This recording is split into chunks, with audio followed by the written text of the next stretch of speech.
people as Welcome everyone to the Global Education Colloquium here at Drexel University. For those of you joining us virtually, we're really excited to have you here today. Please feel free to introduce yourself in the chat box and where you're zooming in from today.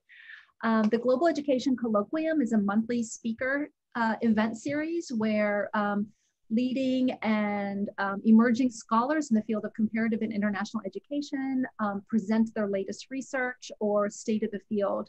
We're very excited today to have Dr. Regina Cortina here presenting her work on decolonial theories in comparative education. If this is your first time joining the colloquium, we have time for presentation and plenty of time for Q&A at the end. Please feel free to chat your messages or comments or questions in the chat box as we go, and we'll save everything towards the end. Dr. Regina Cortina is Professor of Education in the Department of International and Transcultural Studies at Teachers College, Columbia University. Her presidential address to the Comparative International Education Society was titled, "The Passion for What is Possible." It was published in the Comparative Education Review in November 2019. Professor Cortina's teaching and publications are advancing the field by focusing on decolonial theories in comparative education. Most recently, 2 of her articles were published in 2019 and 2020 in Compare, a journal of comparative and international education. Professor Cortina's book, published in 2017, titled Indigenous Education Policy, Equity, and Intercultural Understanding in Latin America, is a comparative study of policies designed to increase the educational opportunities of Indigenous students, protect their rights to an education inclusive of their cultures and languages, and improve their educational outcomes. Her earlier book, titled The Education of Indigenous Citizens in Latin America, which came out in 2014, examines unprecedented changes in education across Latin America that resulted from the endorsement of Indigenous peoples' rights through the development of bilingual intercultural education.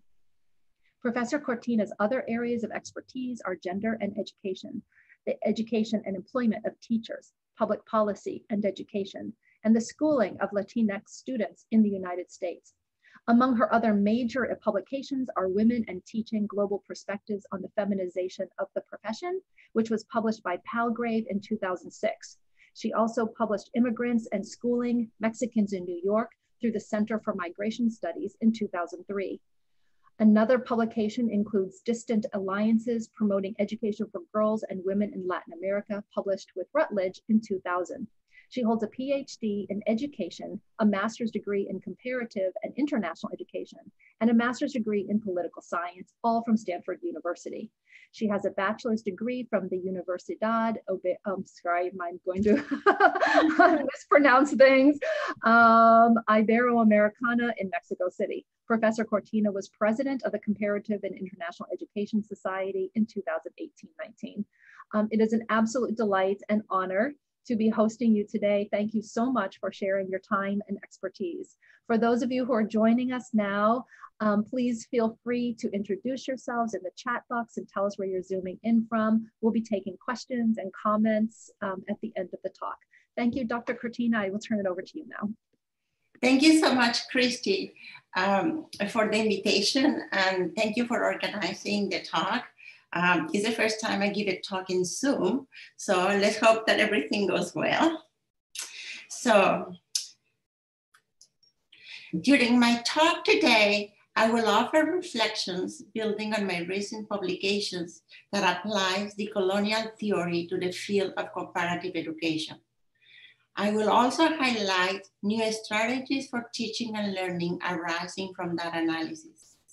Then I will use practical examples to show how knowledge can be generated from the perspective of the Global South. At the end of my talk, my hope is to engage in fruitful dialogue with all participants. Decolonial theory questions the narrow conceptions of knowledge produced by international organizations and research institutions concerned with education. Decolonial theories have diverse disciplinary backgrounds. They come from and they study different regions of the world. All of them, though, are united in criticizing an exclusive reliance on the epistemologies of the North. The term decolonial is useful to distinguish those who practice and studies encourage thinking and knowledge production, not only with, but from the global South. Worldviews, cultural ways of knowing of historically colonized or racialized communities. Please, next slide. Decolonial thinking, in my view, is deeply informed by the concept coined by the Peruvian sociologist Aníbal Quijano, the coloniality of power. By this, he means continuing subjugation in various ways to the racial and gender hierarchies established during colonial times. Those hierarchies started with the arrival of the Spaniards to the Americas in 1492, and the enduring presence of those hierarchies in contemporary nation states. Next slide, please. The writings of Quijano help us to recognize coloniality as the darker side of modernity, which continues to be present in social and political structures today, and to uncover how it operates. Next slide, please. This is what Walter Mignolo and Catherine Walsh refer as modernity coloniality. They offer these blends of two key words to identify the colonial matrix of power that supports present-day modernity. For comparative education scholars, decolonial theories open up a new perspective for considering all kinds of knowledge and worldviews, not only those produced from Western and colonial perspectives. In my research, I argue that decolonial theory is relevant to our field because the many students and educators across the world whose knowledge, language, and cultures have been left out of schools and universities. Several works of decolonial theories are rooted in the experience of indigenous people and Afro-descendant communities, where coloniality originally started. For comparative education scholars interested in employing decolonial theories, it is useful to turn to indigenous educators and scholars to learn from their research and methodologies.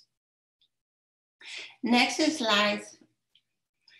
In her 2012 book, Decolonizing Methodologies, Research and Indigenous People, Linda Tuhawe-Smith of the University of Waikato in New Zealand provided a thorough analysis of the colonial system that was rooted in Western culture and claimed to be the arbiter of the only legitimate knowledge. She explains that the education system was one of the main enforcers of Western authority and its superiority over knowledge, language, and culture of the Maori people in New Zealand.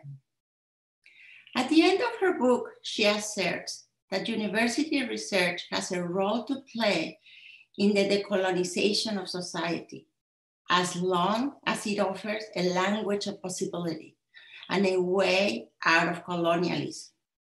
This can be accomplished by allowing indigenous researchers to reimagine and recreate alternative and oppositional ways of knowing.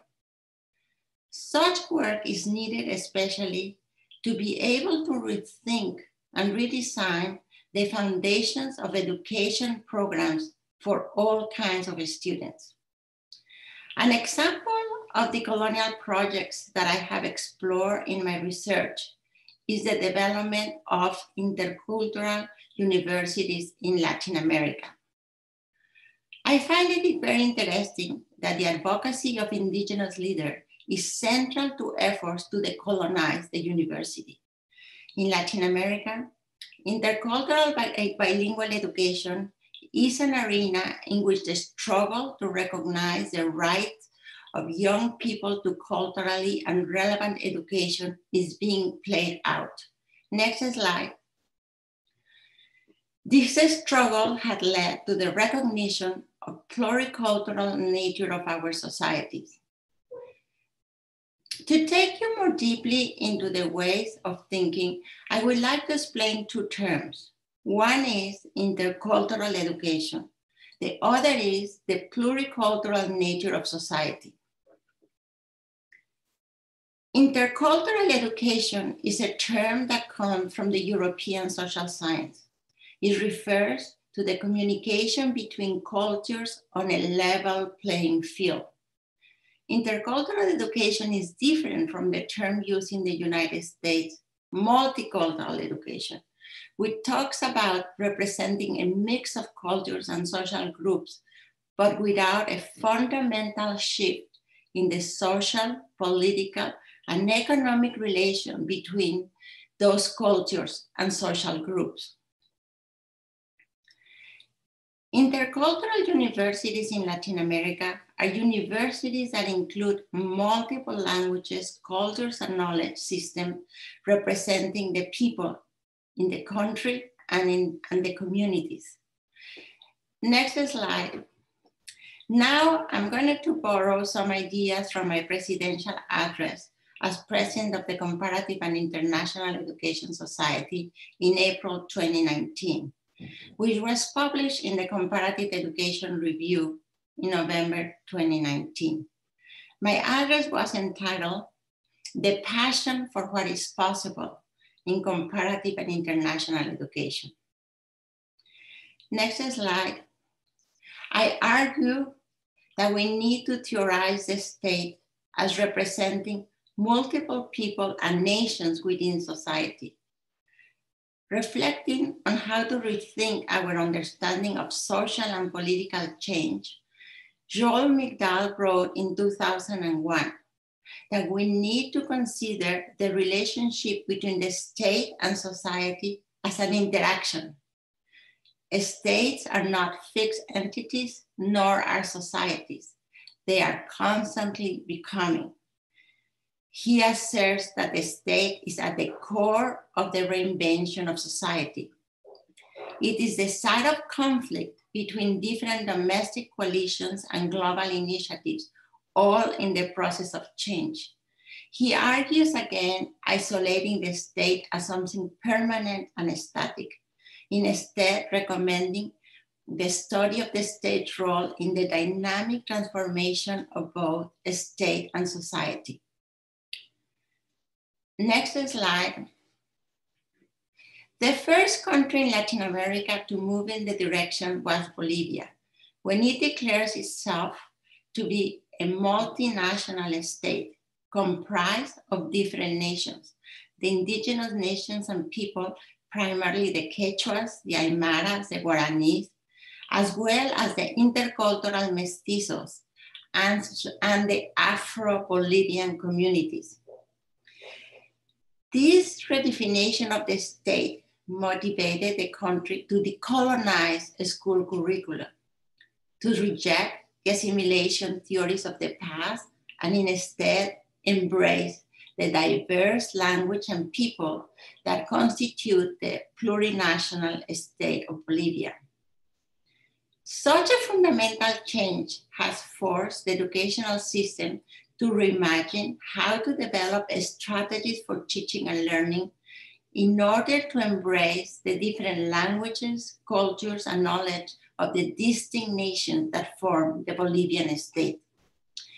Next slide. Decolonization is visible in the greater indigenous presence among state employees and the requirement for others to learn or speak one of the national indigenous language in addition to Spanish to keep their government jobs. As expressed by an Aymara indigenous leader, we are in the process of decolonization. Now the thoughts, knowledge, worldviews, oral and written stories come from the indigenous communities. This process of decolonization broadens our understanding and supports the construction of knowledge to advance the transformation of both state and society. In Bolivia and elsewhere, such transformation in both the state and society resulted in the acknowledgement of the racial, ethnic, and language diversity of people comprising Latin America and Caribbean societies. This new recognition was codified by constitutional amendments affirming the pluricultural and plurilingual composition of Latin American countries. Next slide. These amendments are supported by indigenous transnational movements and the landmark 2007 United Nations Declaration on the Rights of Indigenous People. Its Article 14 contributed to the international framework for expanding and strengthening intercultural bilingual education in Latin America and other regions of the world. The implementation of the indigenous right to education involves ongoing efforts among indigenous communities to question the public education that is offered by the state to indigenous children and youth, the least educated and most marginalized children in the Western Hemisphere. Across Latin America, efforts to implement quality education for indigenous students have a contested history. What has been achieved is a result of the trust and partnership established between indigenous organizations, state institutions, and bilateral international agencies, forging change to expand the commitments of the state to indigenous and other marginalized populations.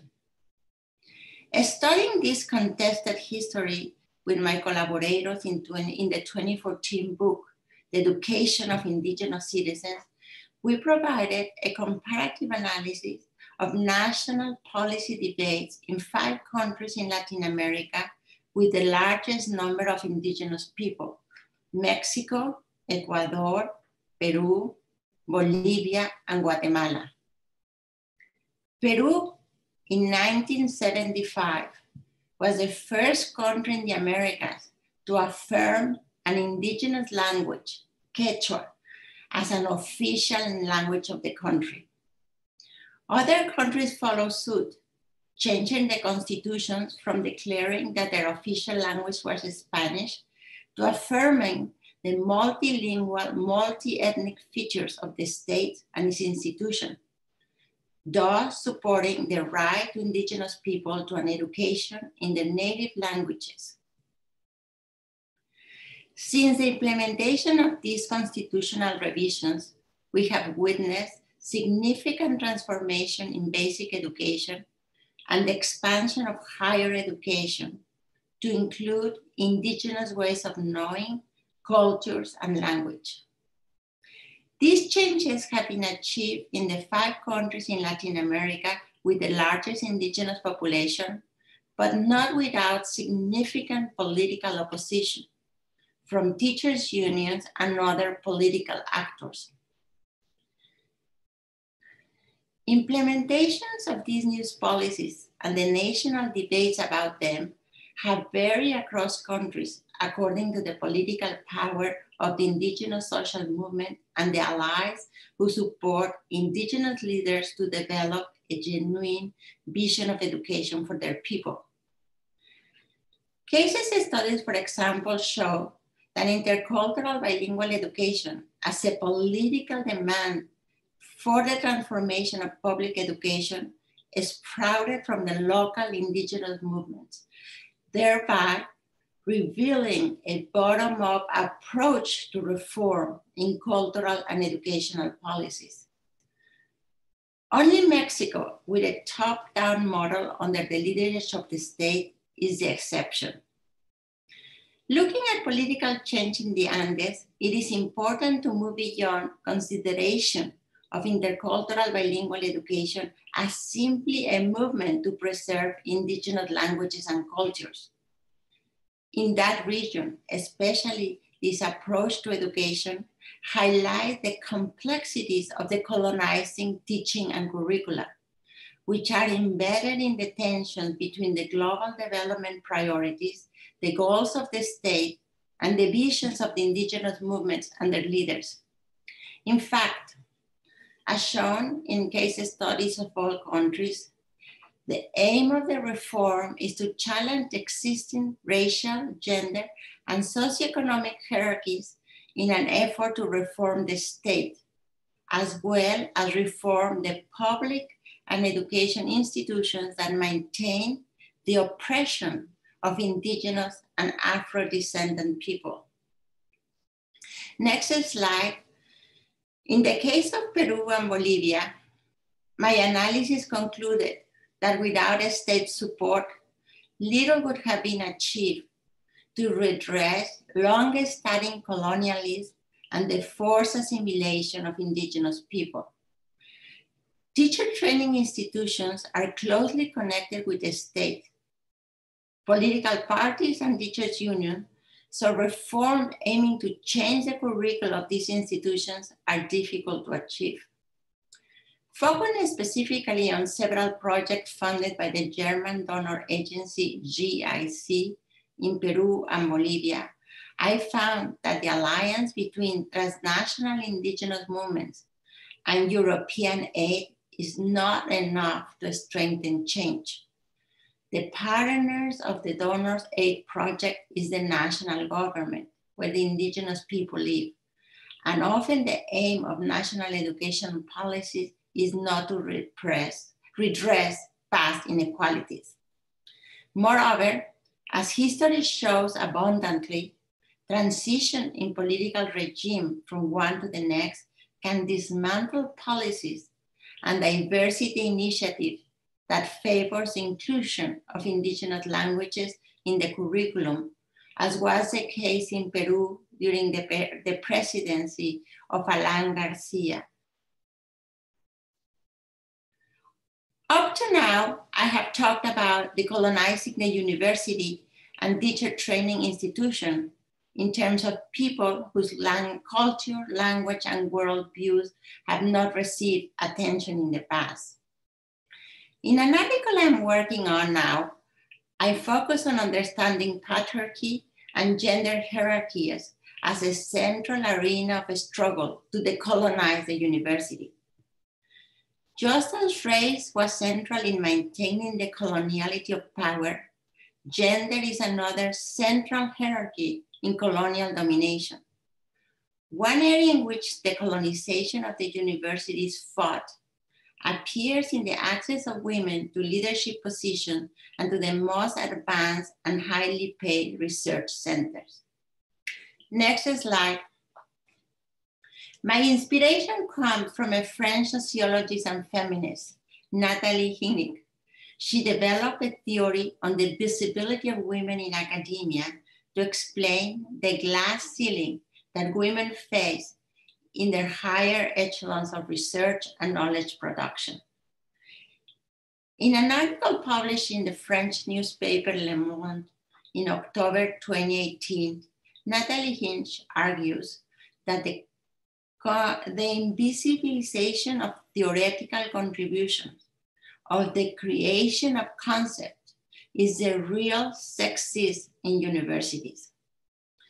When explaining the glass ceiling, Hinch makes it clear that the issue is not male chauvinism or the number of men in power positions, but the lack of intellectual recognition and the persistent idea that women do not wish to pursue the highest expression of thought, theories. She further explained that it is the norm for researchers to cite their colleagues' previous work. However, men and women as well systematically omit previous work produced by women scholars. This interiorized omission, along with overlooked plagiarism, offenses as prominent forms of invisibilization, are not only detrimental to any scholar emotional balance because they ignore them as authors, but also has severe repercussions for the careers of women scholars. Academic institutions enable access to higher positions in accordance with professors' academic background, including the number of citations of their work. To recognize and put into practice Hinnick's theory, my co-author and I did a study of the glass ceiling in women's academic careers at the Universidad Nacional Autónoma de México, UNAM, the oldest and largest public university in Mexico. We look at gender representation in the different schools of the university. UNAM's figures show that the distribution of women in faculty positions has advanced equality for women at the non-tenure and tenure track positions, but not within the high-rank research positions. It is in these higher echelons where the glass ceiling invisibility occurs for women in academia. Hinnick's arguments on women scholars being invisibilized because they do not aspire to theorize may indeed permeate higher education and research institutions. Indeed, UNAM case showed little presence of women in the most abstract areas, such as mathematics and physics, as well as in philosophy, a discipline known for its demand to think and theorize. While women are more present in the social science, in the humanities, which are often wrongly considered to demand less thinking at a theoretical level. And they are also present in the traditional female occupations, such as social work, teaching, nursing, obstetrics, and language. These facts may relate to the belief, sometimes unconscious and in both genders, according to Hinnick, that women can do better in taking care of people, but not so much in theory development. This internalized belief also projects itself in high-ranking administrative positions at the university, where men choose other men to be part of their leadership teams and are able to select who replace them, which continues to reproduce the circle of inequality. Next slide. The invisibility of women within philosophy is made obvious in a 2020 book, Las filósofas tienen la palabra, Women Philosophers Speak Out, in which author Fanny del Rio argues that Mexican women are and have been capable of generating knowledge. The book aims to compensate for another epistemic injustice. Just as women in academia have their work invisibilized in scholarly publication, the thinking and understanding of indigenous people have been rendered invisible by colonialism and its subsequent formation in nation states. Theories derived from indigenous epistemologies often do not find their places in traditional academic publication. The colonial theories challenge both Western knowledge and the North-South directionality of knowledge. The colonial theory, in essence, create the possibility that educators, by contesting discriminatory hierarchies, might be able to promote equality and justice in the local and global community. Next slide. Thank you very much. I'm looking forward to our discussion.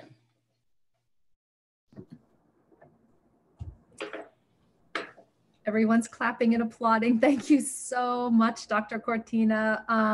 That was such a wonderful overview of the broad field of research that you've been engaged in throughout your career. We have plenty of time for questions, conversation, comments. So I encourage folks to use the chat if you like, and otherwise we'll open the conversation up.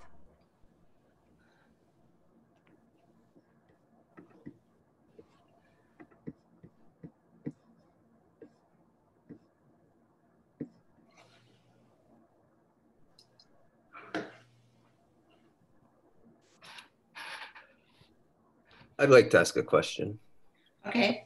Thank you very much for that. That was really interesting. I'm interested in what your thoughts are on, as governments and states implement these bilingual education policies, what the role of the demand for English in these societies plays in the successful implementation of these policies and movements. Well, I can only respond from the Latin American case, but I think as in all countries, there is a push for having more bilingual education according to the different regions with different people speak different languages. There is also a huge push for the learning of English. I think there are several organizations that are really supporting the expansion of English, teaching in public schools, because they see it as a possibility for people, you know, to be involved in international commerce and things like that. Also, for example, in the north part of Mexico, there was a huge push for the teaching of English related to preparing people when they migrate.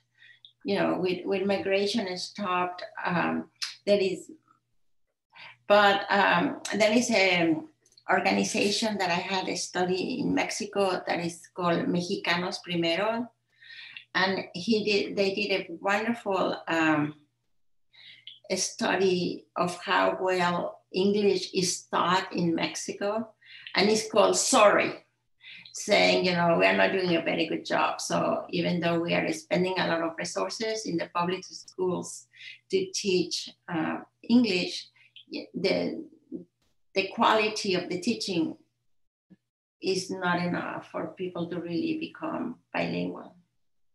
I hope I answered your question. Yeah, I think you did. Thank you.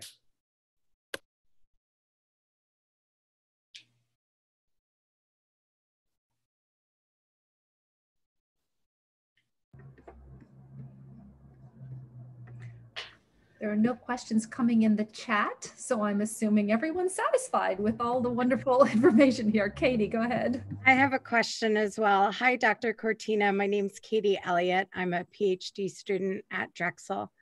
I was wondering if you had any thoughts about how to bridge the gap between so where you ended with the role of theorizing, both how do we get more women and how do we get more Indigenous scholars involved in that theory creation?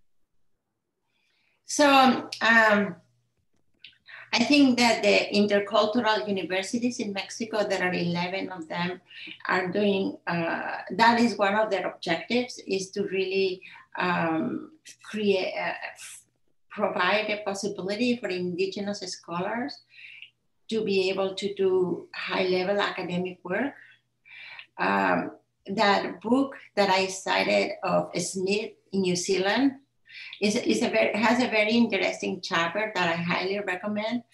And she said that when they first started the University of Waikato, and they created the Center for Indigenous Maori students, that they took this amazing risk of helping 500 Maori to go into higher education. And that push for having these 500 students, they became the first in their fields, in every field that they enter, but they also help to open the doors for others to come into their fields. So I think my advisor at Stanford, Myra Strober, she wrote a book about how difficult it was when she first arrived at Stanford as a young assistant professor in economics. And in fact, the chair of the department said to him, why are you want to be in a tenure line if you have a family? And so you can read, it's very interesting, her book, but she said that she opened the door and she kept the door open for other women and other people to come in. So I think that is one way that we can help to create But Natalie Hennig, the French sociologist, she's creating like a bank in the Advanced Center for the Research Scientifique in France, in which she's keeping a lot of knowledge about, for example, Bourdieu, when he wrote about the gender and masculinity and femininity, he only cited male scholars, when there were other French scholars, women scholars that had already written about that. So it would be interesting for us to do the same thing in our field, to try to create a bank about the visibility of women. And I know that's true for me, because my dissertation was about women in the National Teacher Union in Mexico. And a lot of male political scientists didn't think that to look at the union from the perspective of gender, even though 90% of the women in the rank and file of the union were women, that it was not important. You know, there was no gender structure. So they kept writing about the union and its important role in Mexican politics without ever mention my work about the very important role that 90% of the rank and file of the union play in supporting the power of the union. Thank you for your question. I hope I answered it. Thank you. I've been putting into the chat a call to in order. So I think Ted, you're next. If you'd like to read out your question, or we're happy to help you with that. Sure, no, I can read it out. My name is Ted Hamann. I'm actually a former student of Dr. Cortina's back in the 20th century when she was a new scholar and I was still a student. And it's a wonderful presentation, so thank you for that.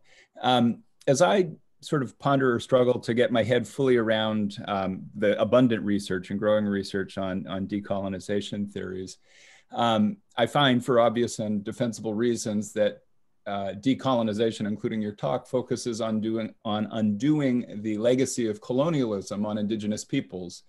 But indigenous peoples are not the only populations currently and historically oppressed by hegemonic logics. So how does or should comparative education also use decolonizing logics and methods to consider what Ogbu would have called involuntary minorities, for example, those whose presence in a population is because of slavery, or even those who are contemporarily displaced, like Bolivians in Argentina, the newly transnationally present, because they're not indigenous populations in the strictest sense of living in a place that group has long lived and, you know, subordinated by a state that doesn't represent them. They're populations that are dislocated. So I'm just wondering if you could comment briefly or at length on how decolonization in comparative education might also include more than indigenous populations as the, if you will, the party to be attended to, or the inappropriate history to an attempt to undo it. Well, as I was saying in the beginning, decolonial theory, as I explained it, started by analyzing the race and gender hierarchies that were created in the Americas when the Spanish arrived. And that those hierarchies continue into the national state. So people are still oppressed by the color of the skin and their skin and their language they speak and everything. But since then, decolonial theory has expanded tremendously. So there are many, many feminist decolonial scholars that are working on decolonizing many other areas of thought.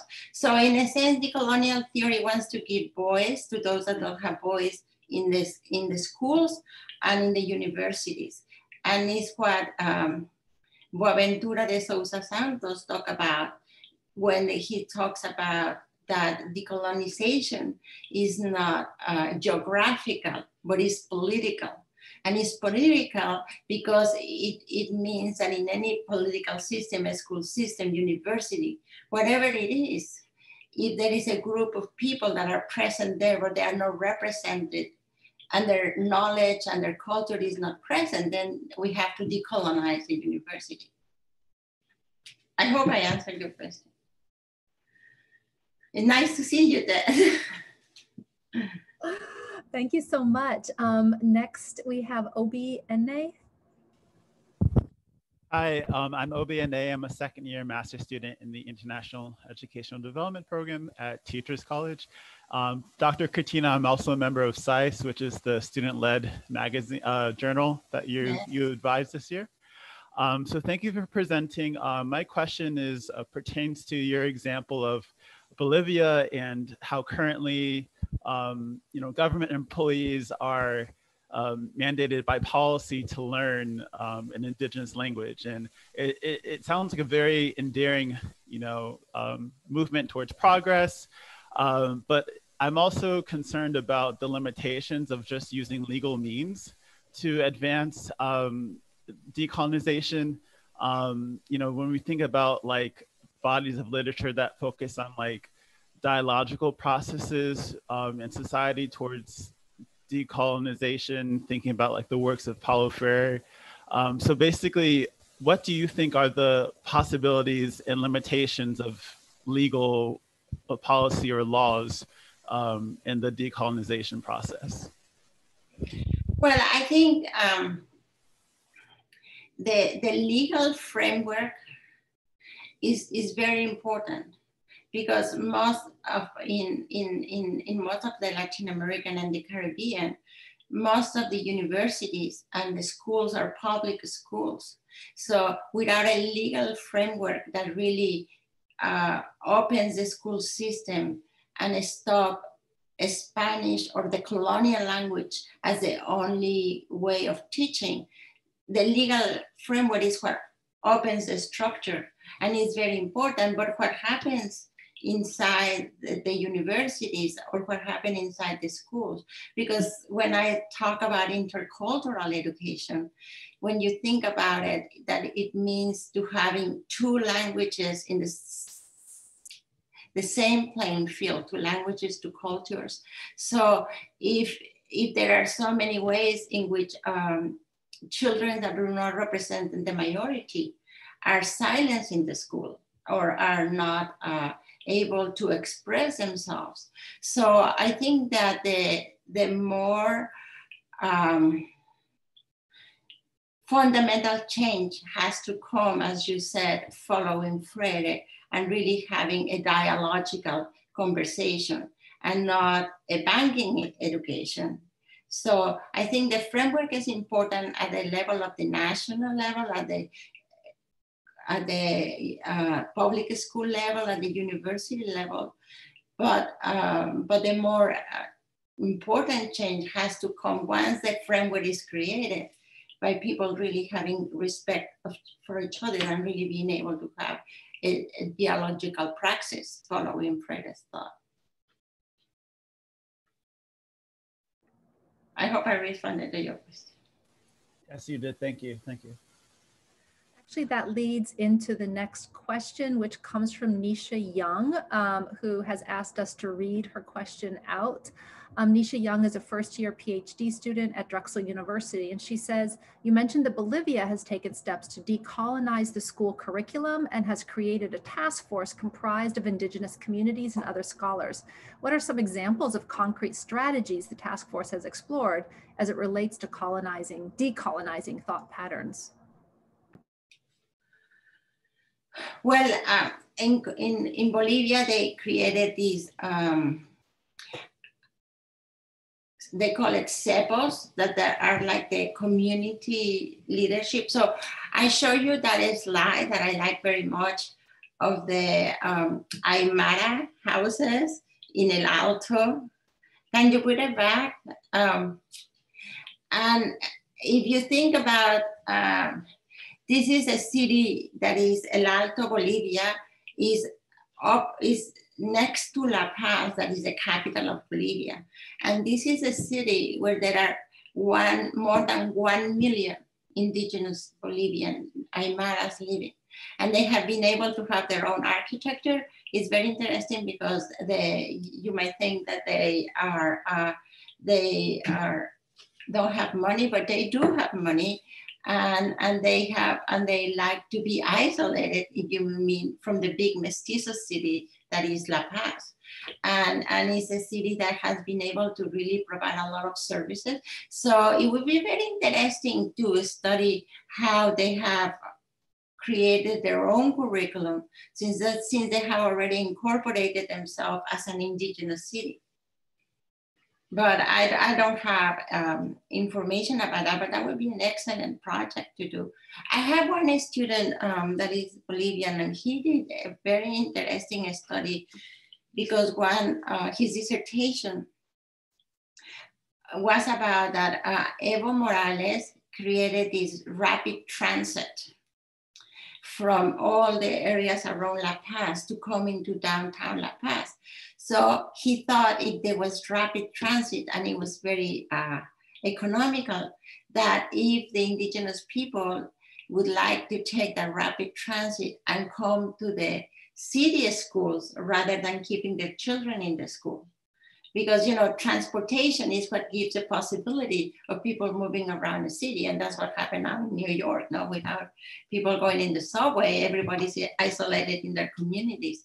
So, and he found that people from El Alto didn't want to come down to the school because they felt that their kids were going to be discriminated.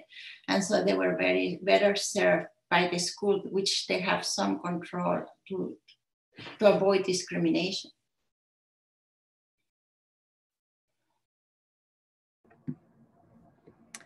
Nisha, I'll let you chat back if you have any follow-up questions. And while you're doing that, I'll turn it over to, I apologize, Musumi Mukherjee, if I've mispronounced your name, but you had a really interesting comment in the chat box that perhaps Dr. Cortina didn't get a chance to read yet. So if you'd like to open up your mic and tell us more about that, that'd be great.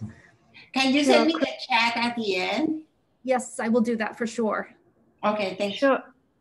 Sure, Christy, thank you so much.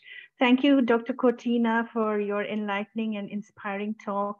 I remember hearing you at the CIS conference in San Francisco, also the article that you later on published, which you shared during the presentation.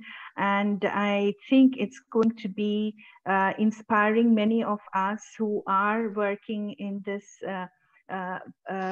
area of decolonial theory and engagement with Southern theory in our own work. I personally wanted to share a little bit of my own experience. I, frankly speaking, came into engaging with decolonial Southern theory coming out of my own empirical doctoral research at the University of Melbourne. And I, frankly speaking, initially didn't design my study to engage with any Southern theorist or decolonial theory, but some of the, it was a grounded ethnographic study that I was engaged in, but they were, I just couldn't explain a lot of the things that I was observing. And also through my interview data, it was, if I would, even if I would engage with Paulo Freire, there were certain aspects that were missing, even in Freirean theorizing coming from the South. And that's when I was personally referred by one of my mentors to engage with some of the Indian thinkers of education, because the context of my study, the school, and a lot of the pedagogic innovations they were doing, and which includes actually language issue that you have been talking about in the Latin American context.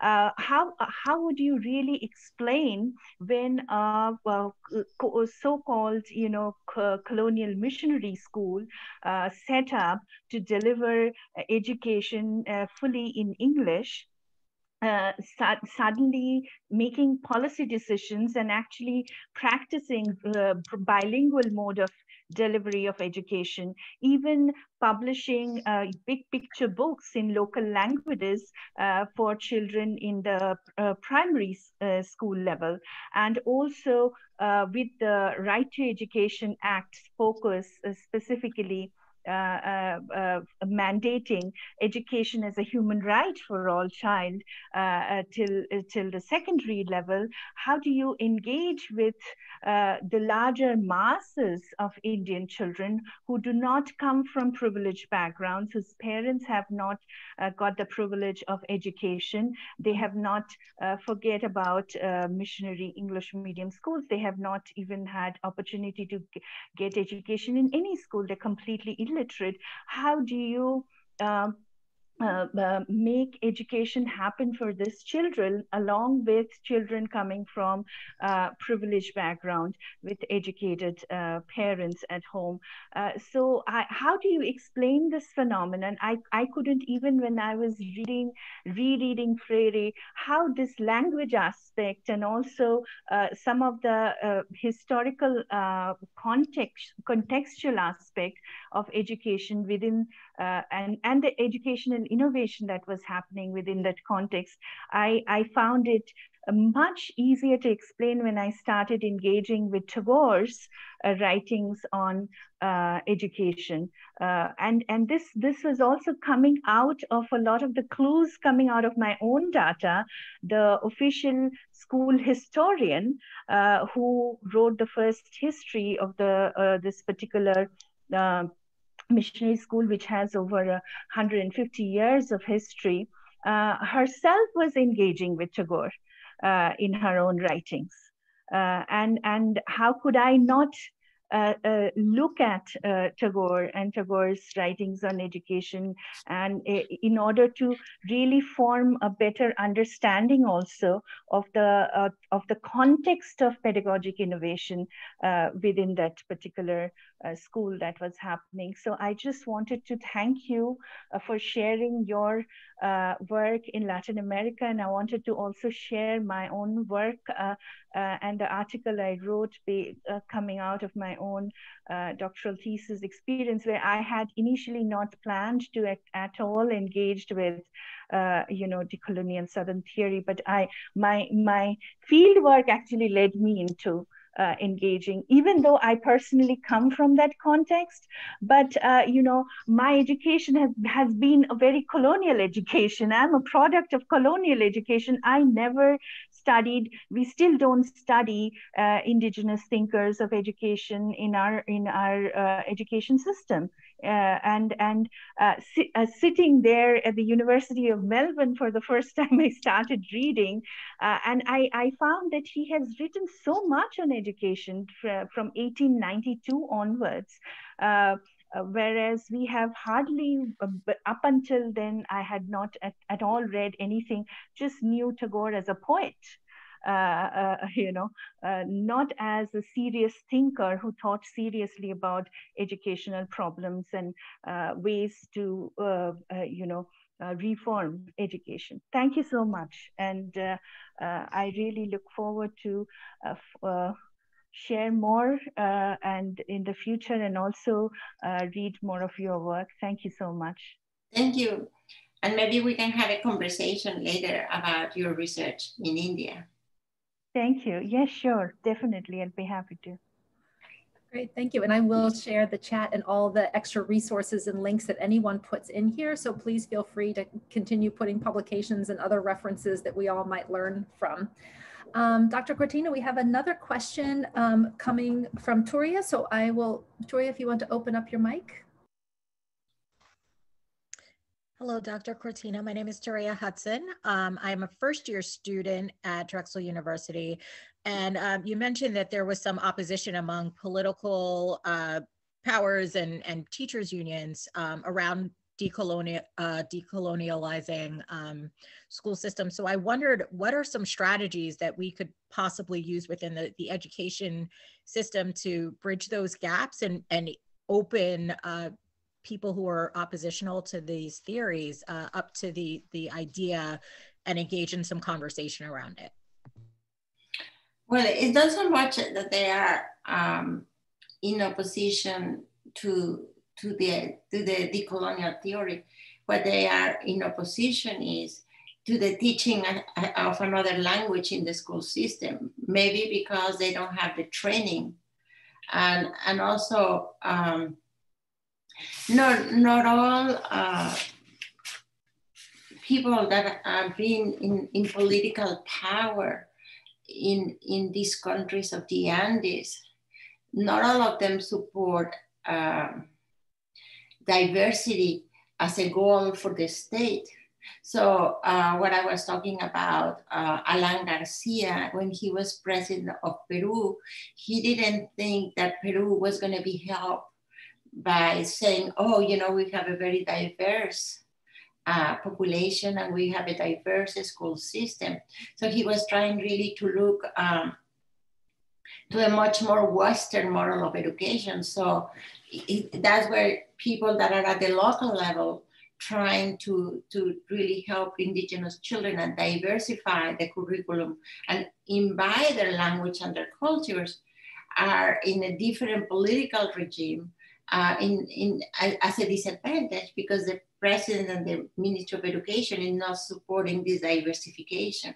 So it is that it's a contested, you know, because there are many elites that still think, you know, that the culture that they have, that they are the European, the colonial culture that they were educated with is above and superior than the culture of other peoples in society.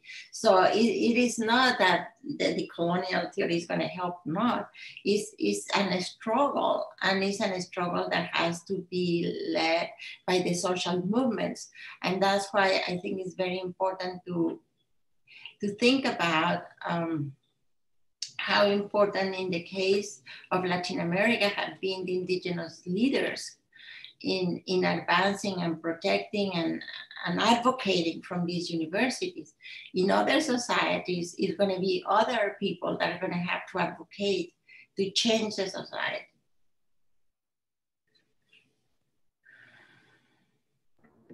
Thank you. We have one final follow-up question from Nisha, who was asking before about the strategies that the task force had managed. And her follow-up question is regarding curriculum. And I might reinterpret the question a tiny bit as what role does curriculum play? And in countries that have taken steps to decolonize curriculum, do you know if there's any, do you know if this is because they've developed a national curriculum, or are students exposed to different curricula based on their region of the country in which they reside? Well, I think it's why it's important that it's not only bilingual education, that is bilingual and intercultural. So, for example, just going back to the case of Bolivia, or I can say on the case of Mexico, Mexico now recognizes 69 official languages. And those 69 official languages, each one has their own textbooks, and each one has the teachers that are taught and trained to teach in that culture and that language. So, for example, in Bolivia, they don't have a national curriculum anymore. So you have the textbooks that are produced for the Guaranis that will have images of the Guaranis and it will have cultural symbols.